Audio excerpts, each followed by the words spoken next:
to women mostly. However, the men are equally affected. Remember, when you are a rapist or when you rape a young girl, it could be your sister the next day, it could be your daughter the next day, it could be your mother. So when it comes to sexual abuses, we also call upon young men, our fathers, and even the community at large to ensure safety of our women, safety of our young boys, safety of our men, so that in a collective voice we can end this violence.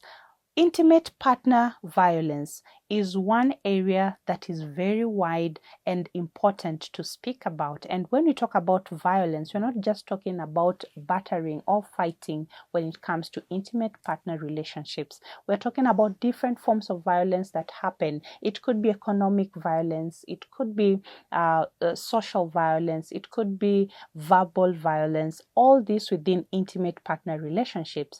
When we call upon our families, our relationships, how do we diagnose a relationship to ensure that we step aside from toxic traits that could lead to any form of violence when it comes to intimate partner relationships?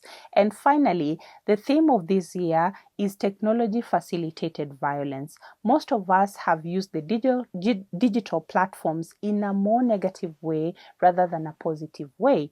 And when we use our digital platforms, how do we ensure that it is a safe space? Technology facilitated gender-based violence, technology facilitated forms of violence are becoming rampant. And that is one only reason where it's important for us to go back to the drawing board, to look at what we post online, how we interact online, how we treat each other online, to ensure that during these 16 days of activism, we are not perpetrators of technology facilitated violence, but rather we are champions and ensure that we live in a healthy society and a space where each and every person has a voice, and a healthy one at that.